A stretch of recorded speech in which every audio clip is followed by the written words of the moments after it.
Censorship ছিল। এটা কি বলা যাবে, ওটা কি বলা যাবে না, এটা তো ছিল, আমি আপনি অস্বীকার করতে পারবো না জিনিসটা।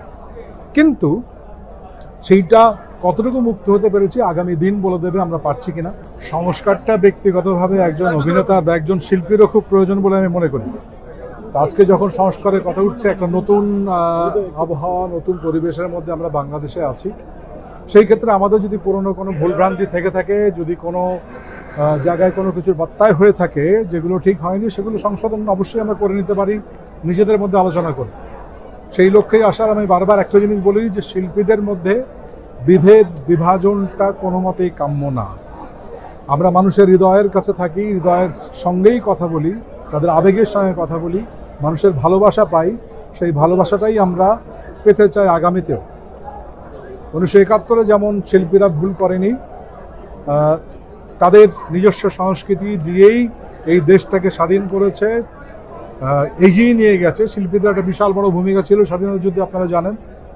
সেই হিসেবে বলি যে সমস্ত গণ আন্দোলনের সময় কিন্তু নিজেরাও এগিয়ে আসে। আমরা 90-তেও দেখেছি, 90-তেও নাটকের শিল্পীরা রাস্তায় ছিলেন, বারবারই ছিলেন। সেই জন্য সংস্কারের প্রক্রিয়াটা যদি ভালোর জন্য হয়, যদি আমার এগিয়ে যাওয়ার জন্য হয়, তাহলে অবশ্যই আছে। এবং দিন শেষে আমাকে আরেকটা অভিনেতার সঙ্গে আরেকটা মানুষের সঙ্গে কাজ করতে হবে। সুতরাং আমাদের মধ্যে কোনো ধরনের বিভেদ বিভাজন যেন না থাকে, একে অপরের বন্ধু হয়ে থাকতে পারি। যদি সমালোচনাও করি সেটা নিজের একান্ত থাকবে, এইটাই আমার চাওয়া। সেই জন্য আশা এখানে। রাজনীতিবিদ হবেন কিনা শিল্পী নিজস্ব সিদ্ধান্ত, কিন্তু কোনো শিল্পকর্মই আমি মনে করি না রাজনীতির বাইরে। আমি নির্দল থাকতে পারি, আমি কোনো দলের লেজুর ভিত্তি করবো না, কিন্তু রাজনীতি শূন্য, বিশেষ করে নাটক, শিল্প, সাহিত্য এগুলো হয় না। এগুলো সময়ের কথা বলে সবসময়। সময় তো চলমানতা, মানুষের অর্থনীতি, সমাজ, এগুলোর বাইরে কোনো জীবন চলমান নয়। সুতরাং আমি যদি মানুষের কথা বলি, আমি যদি সমাজের মুক্তি চাই, আমি যদি মানুষের ভালো চাই ব্যাপক অর্থে, তাহলে একেবারে রাজনীতিহীন হওয়াটা খুব মুশকিল। এখানটাই আমাদের কথা আছে, যদি কেউ রাজনীতি করে, রাজনীতি করুক, সরাসরি রাজনীতিতে নেমে করুক। আমরা এর আগে অনেক জায়গায় দেখেছি, কিন্তু সেইটার প্রভাব যেন আমাদের শিল্পকর্মের উপরে, অ্যাক্টর সিকিউরিটি বা অভিনয় শিল্পীর সঙ্গে উপরে না আসে।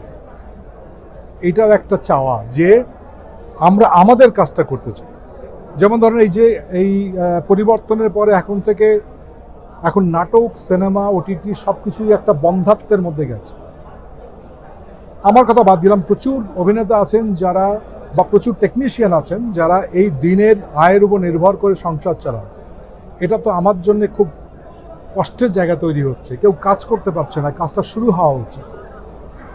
সেই জন্যই খুব দ্রুত আমরা কাজটা করতে পারি, সেটা খুব আলোচনা করে সিদ্ধান্ত নিয়ে এগিয়ে যাওয়াটা খুব প্রয়োজন বলে আমি মনে করি। আমরা আশা করছি যে ধরনের একটা আশঙ্কা, বিশেষ করে সেলফ সেন্সরশিপ ছিল, এটা কি বলা যাবে, ওটা কি বলা যাবে না, এটা তো ছিল, আমি আপনি অস্বীকার করতে পারবো না জিনিসটা।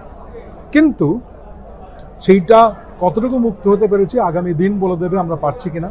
আমি চাই যারা আজকে নতুনভাবে নতুন বাংলাদেশকে দেখছেন, তারা এটা মনে রাখবেন যে শিল্পের স্বাধীনতা, বলবার স্বাধীনতা, বাক স্বাধীনতা, এটা একেবারে এক নম্বরে থাকতে হবে। আমি যেন বলতে পারি, যদি আমি খারাপ করে থাকি মানুষ আমাকে কন্ডেম করুক, কোনো অসুবিধা হবে, কিন্তু বলার অধিকার থাকতে হবে বলে আমি মনে করি। নাটকের সোনালী অতীত ছিল এবং আমাদের নাটক বিভিন্নভাবে বাংলা ভাষাভাষীদের কাছে ভীষণভাবে প্রশংসিত হয়েছে। আজকে যদি দেখেন, ইউটিউবের কারণে আজকে আমাদের দেশ ছেড়ে অন্য জায়গায় কিন্তু এটা ভীষণ পপুলার। আমাদের প্রচুর অ্যাক্টর আসছেন যারা খুব পপুলার, তাদেরকে নিয়ে কিন্তু বাইরে অনেকে ভাবছে। তো এই যে একটা গ্লোবালাইজেশনের জায়গায় চলে আসছি আমরা, আমি আজকে পৃথিবী থেকে বিচ্ছিন্ন নই।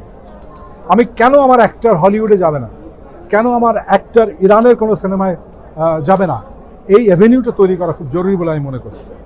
প্লাস অ্যাক্টরের প্রশিক্ষণের যে জায়গাটা, দিন দিন নিজেকে সংস্কার করে ঋদ্ধ হওয়াটা খুব প্রয়োজন বলে আমি মনে করি। সেটার জন্য একটা ভালো পরিবেশ দরকার এবং কিছু সুযোগ সুবিধা দরকার। আরও কথা হয়েছে সেটা হলো, আমরা কাজ করি অনেক মানবতার পরিবেশে, রাত নেই বিরাত নেই, রাত 12টা-1টা পর্যন্ত কাজ করতে হয়, সেটা কি খুব মানবিক? এগুলো নিয়ে প্রশ্ন ওঠানো উচিত।